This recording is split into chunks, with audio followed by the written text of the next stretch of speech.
Assalamualaikum warahmatullahi wabarakatuh. Bismillahirrahmanirrahim.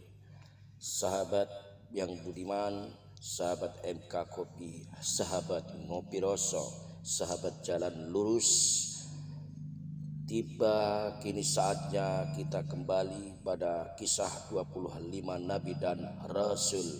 Dan di mana kali ini kita akan berkisah tentang Nabi Ibrahim alaihi salam. Alur cerita dari kisah Nabi Ibrahim alaihi salam. 1. Orang tua Nabi Ibrahim.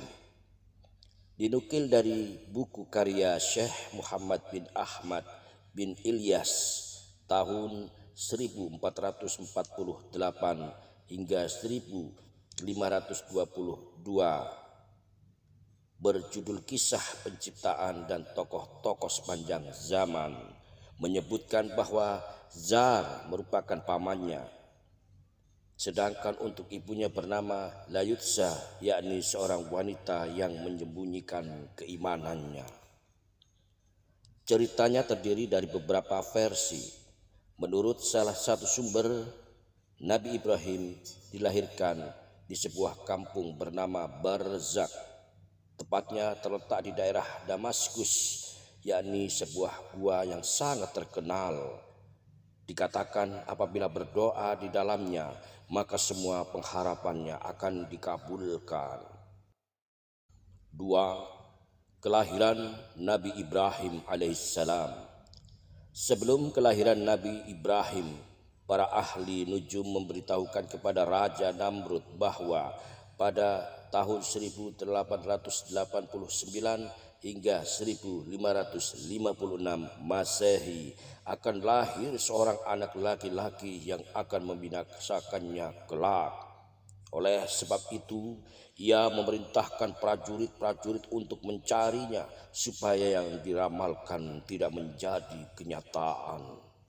Lantas, anak laki-laki yang lahir di tahun itu dibunuh, bahkan para lelaki dilarang menggauli istrinya. Bahkan di setiap rumah dijaga ketat oleh pegawai-pegawai istana. Beberapa waktu setelahnya, dukun memberitahukan bahwa waktu kelahiran dari pembahasannya kelak sudah sangat dekat. 3. Keanehan saat kelahirannya. Ketika masa melahirkan sudah dekat, Ibu Ibrahim masuk ke dalam gua agar tidak diketahui oleh pengawal kerajaan, agar anak yang dikandungnya selamat. Wajah mungilnya saat itu memancarkan cahaya tepat pada keningnya. Saat itulah terjadi berbagai keanehan di wilayah tersebut.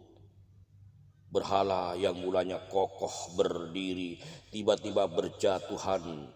Balkon gedung Namrud ambruk dan mahkota jatuh dari kepalanya. Selanjutnya, Ibu Ibrahim menutup pintu gua untuk melindunginya supaya tidak sampai ditemukan oleh orang-orang yang berniat jahat.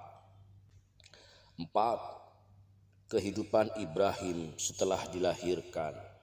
Tepatnya 1 minggu setelah di gua, Ibu Ibrahim mendapati putranya sedang meminum susu dari ibu jari, sedangkan madu dan keju pada jari yang lainnya. Setelah itu ditinggalkannya dan kembali lagi tepat 1 tahun. Pertumbuhannya terbilang lebih pesat jika dibandingkan dengan anak-anak seusianya.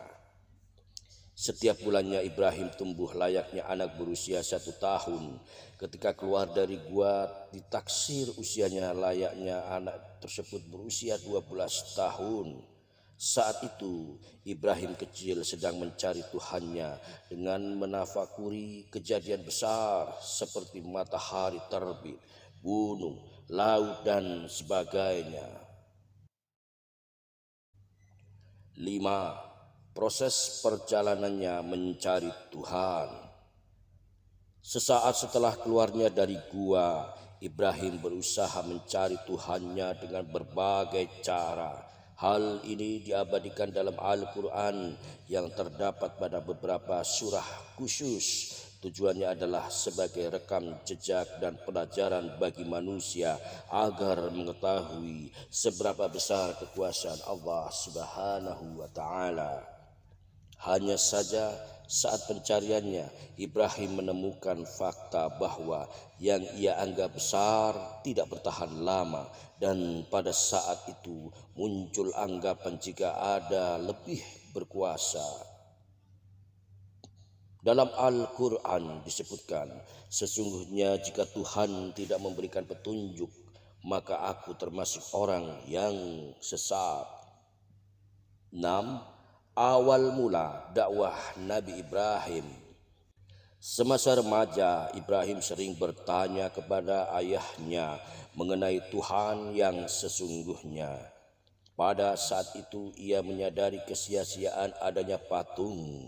Oleh sebab itu, keinginan untuk menyedarkan kaum semakin kuat dan akhirnya mengambil jalan untuk berdakwah. Sewaktu mendapati ayahnya tidak mau meninggalkan menyembah berhala, kesedihan menghampiri dirinya.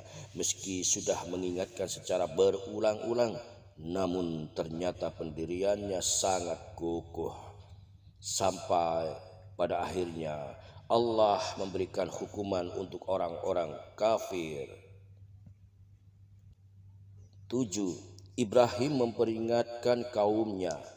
Pada saat itu masyarakat di Bait Al-Maqdis mayoritas penduduknya masih menyembah berhala.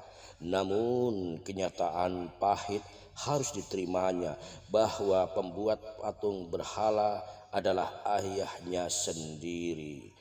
Bentuknya sendiri sangat banyak, salah satunya personifikasi dari rasi bintang.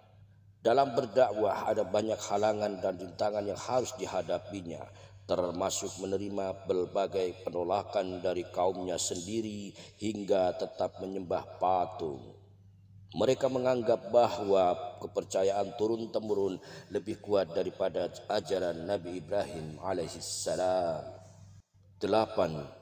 Firman Allah Subhanahu wa Ta'ala tentang penolakan dakwah Nabi Ibrahim alaihissalam. Dakwah yang beliau sampaikan ditolak mentah-mentah oleh masyarakat sekitar. Bahkan tidak jarang mereka juga melakukan kekerasan. Salah satu alasannya yang termaktub dalam Quran surat Al-Anbiya membahas mengenai kami mendapati bapak-bapak kami menyembahnya. Meskipun terus mendapatkan penolakan, namun Ibrahim tetap menyebarkan ajaran tauhid, yakni mengesahkan Allah kepada masyarakat. Seiring berjalannya waktu, mulai datang satu persatu orang-orang menyatakan keimanannya. Hanya saja sebagian masih secara sembunyi-sembunyi karena takut. 9. Perselisihan Ibrahim alaihissalam dengan Raja Namrud. Ketakutan Raja Namrud mengenai kematiannya semakin menghantui tatkala mendengar ada ajaran baru yang dibawa oleh Ibrahim alaihissalam. Selama sisa hidupnya, ia terus mencari cara agar ramalan yang dahulu pernah didengarnya tidak menjadi kenyataan menggunakan strategi ancaman. Awal perselisihan antara Ibrahim dan Namrud terjadi ketika utusan Allah tersebut meruntuhkan segala patung terkecuali yang paling besar.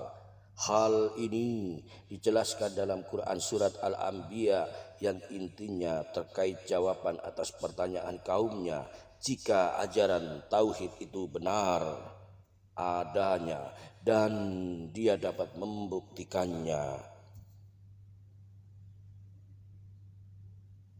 Cerita lengkap mengenai Nabi Ibrahim yang menghancurkan patung-patung pemujaan Raja Namrud juga diceritakan pada buku kisah Nabi Ibrahim. 10. Kelahiran Ishak. Allah memilih keluarga Ibrahim mendapatkan karunia istimewa di antara umat manusia di muka bumi ini. Atas perjuangannya menyebarkan ajaran pun ketahuan, maka berita kelahiran Ishak dan Yakub menjadi suatu hadiah berharga setelah menantinya selama bertahun-tahun lamanya. Berita ini disampaikan malaikat langsung dengan mengunjungi kediaman Ibrahim. Wujud yang digunakan menyerupai manusia. Meskipun demikian beliau tetap menyadarinya karena pancaran auranya terlihat berbeda. Lantas untuk memuliakannya dipersiapkan hidangan istimewa. 11. Akhir hayat Nabi Ibrahim alaihissalam. Perjalanan dakwah Nabi Ibrahim terus terhenti dan digantikan oleh putranya. Pada waktu itu beliau sedang duduk di teras rumahnya dan mengetahui kedatangan seorang lelaki tua dengan wajah lusuh sambil memegang tongkat. Ia pun mempersilahkan untuk masuk, kemudian menjamunya.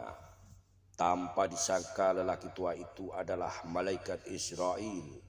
Setelah 1 tahun berlalu, Israel datang kembali dengan wujud tampan.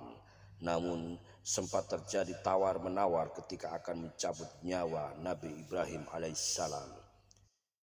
Mukjizat Nabi Ibrahim alaihissalam. 1. Tubuhnya tidak hangus terbakar api.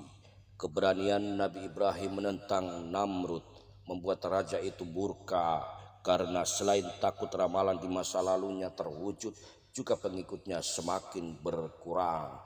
Dengan demikian harta kekayaannya juga tidak melimpah ruah seperti sedia kala. Guna mencegahnya, maka ia pun melakukan berbagai cara, termasuk salah satunya dengan membakar Nabi Ibrahim alaihissalam di api yang menyala. Faktanya mengejutkan, ternyata tubuh Nabi Allah tidak tersentuh api sama sekali, bahkan dikatakan rasanya dingin. Kejadian ini diabadikan dalam Quran Surat Al-Anbiya ayat 69 yang sekarang sering dijadikan salah satu ayat ru'yah.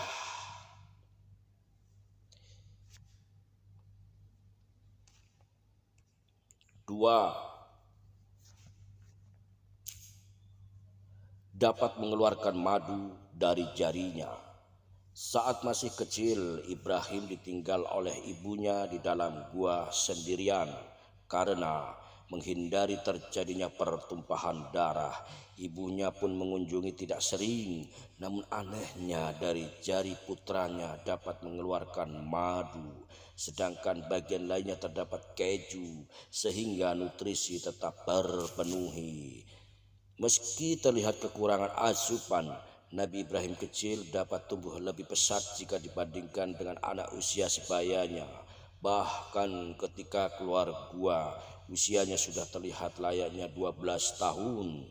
Kejadian ini tidak dimiliki semua nabi, karena Allah menurunkan keajaiban sesuai kebutuhan. 3. Menghidupkan makhluk yang sudah mati. Kejadian ini diabadikan dalam surat Al-Baqarah ayat 260 yang mengesahkan bahwa pada saat itu Nabi Ibrahim belum mempercayai tentang keesaan Allah. Akhirnya diperlihatkan bagaimana cara menghidupkan makhluk mati yang tentunya tidak bisa dilakukan manusia normal.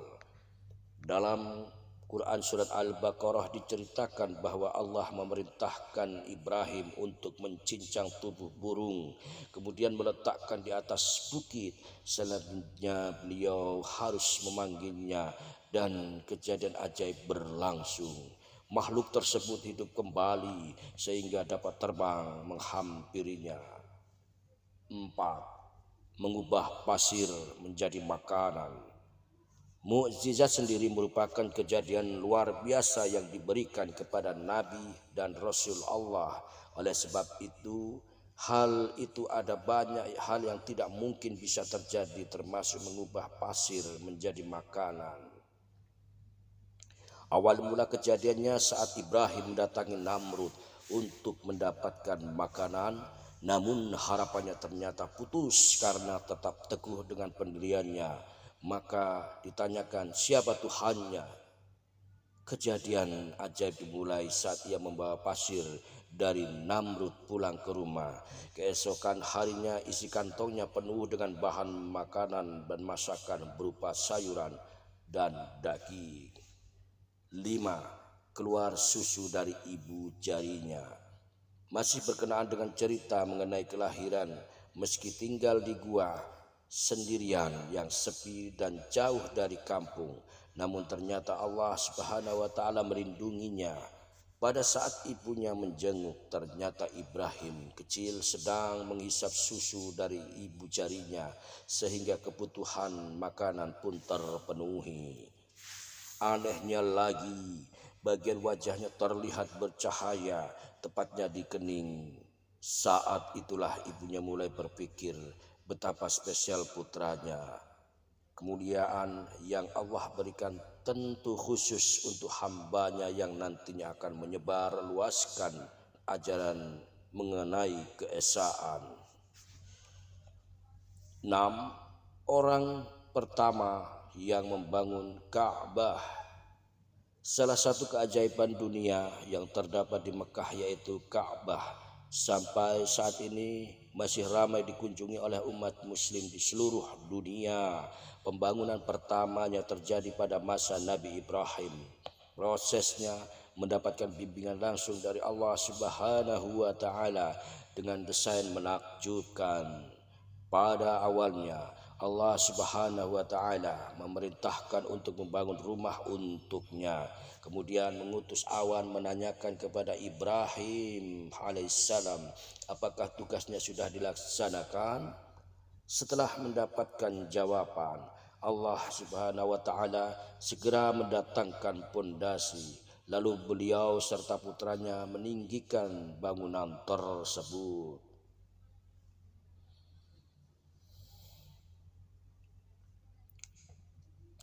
Kisah menarik disyariatkan berkurban untuk umat Islam. Hubungan pernikahan antara Nabi Ibrahim dan Siti Hajar membuat hatinya bersedih karena belum dikaruniai keturunan. Namun beliau tidak berpangku tangan dan terus berdoa kepada Allah Subhanahu wa taala sampai akhirnya dikaruniakan Ismail. Namun ada fakta mengejutkan yang akan dibahas berikut ini. 1. Ismail dan ibunya pindah ke Mekah atas perintah Allah Subhanahu wa taala.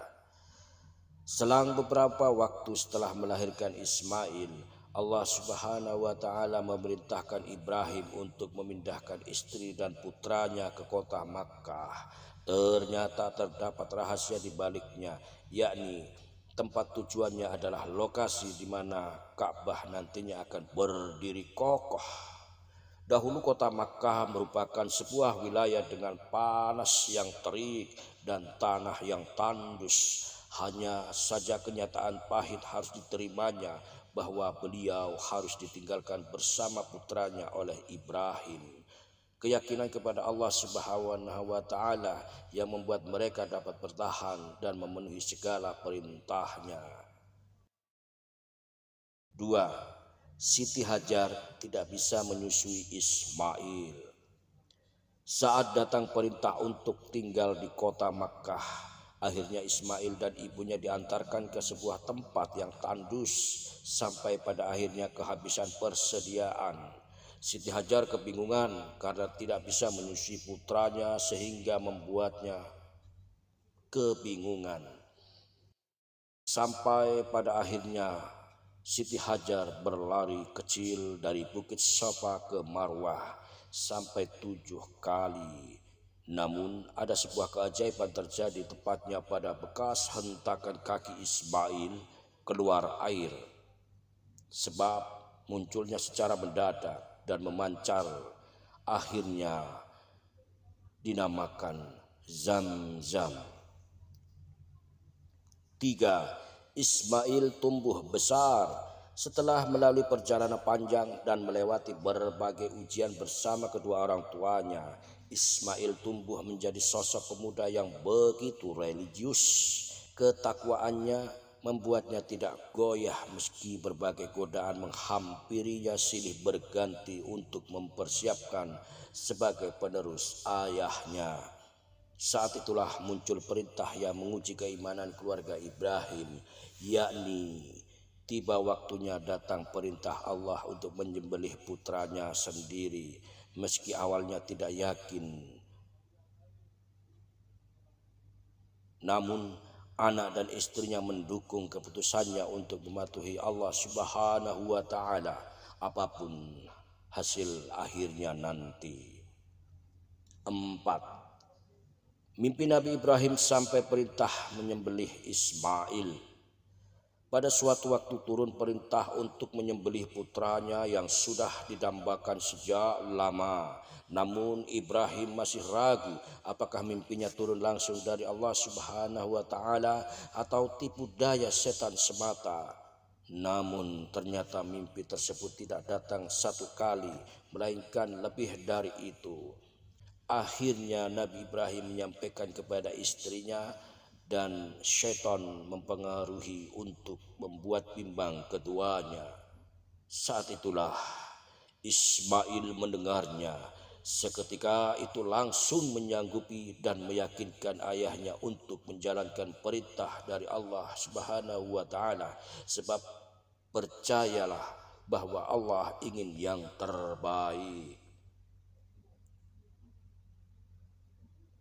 Nabi Ibrahim merupakan sosok pencari kebenaran hakiki, bapak para nabi, memiliki ajaran yang menjadi sumber dari berbagai agama samawi yang dibahas pada buku sejarah Nabi Ibrahim. 5. Pelaksanaan penyembelihan Ismail. Setelah melakukan berbagai pertimbangan, pada akhirnya keputusan bulat yang harus diambil adalah menyembelih putra kesayangannya yang telah dinantikan sejak lama. Salah satu tujuan adalah Allah ingin menguji seberapa kecintaan Ibrahim terhadapnya setelah datangnya buah hati. Meski awalnya timbul keraguan dan ditambah dengan bisikan syaitan yang diusir dengan melemparnya bebatuan, akhirnya orang tua Ismail menyerahkan segalanya kepada Allah Subhanahu wa Ta'ala. Saat itulah kejadian mengejutkan dimulai sebagai balasan atas ketaatannya memenuhi segala anjuran. 6. Ismail diganti domba. Perintah penyembelihan ini memang terkesan sangat tragis, namun Allah Subhanahu wa Ta'ala menyimpan rahasia besar di baliknya. Sebelum melakukan proses, Ibrahim terlebih dahulu menajamkan pisaunya supaya putranya tidak kesakitan saat disembelih. Pada saat pisau dihunuskan tepat di leher Ismail, tiba-tiba tubuhnya oleh Allah digantikan domba gemuk. Hal ini diabadikan di Quran surat As-Saffat ayat 103 hingga 105 sebagai bukti ketaatan Ibrahim dan keluarganya serta sebagai dalil disyariatkannya kurban untuk umat Islam pada bulan Dzulhijjah. Demikian penjelasan mengenai kisah Nabi Ibrahim yang bisa menjadi suri tauladan yang baik untuk para umat Islam. Sahabat yang budiman, sahabat MK Kopi, sahabat jalan lurus, sahabat kebaikan, terima kasih telah mendengarkan secuil tuturan kisah tentang kisah Nabi Ibrahim alaihissalam. Semoga bermanfaat, semoga mendapatkan keberkahan. Jangan lupa like, comment, share, dan subscribe agar kami lebih mantap lagi dalam berkarya. Wassalamualaikum warahmatullahi wabarakatuh.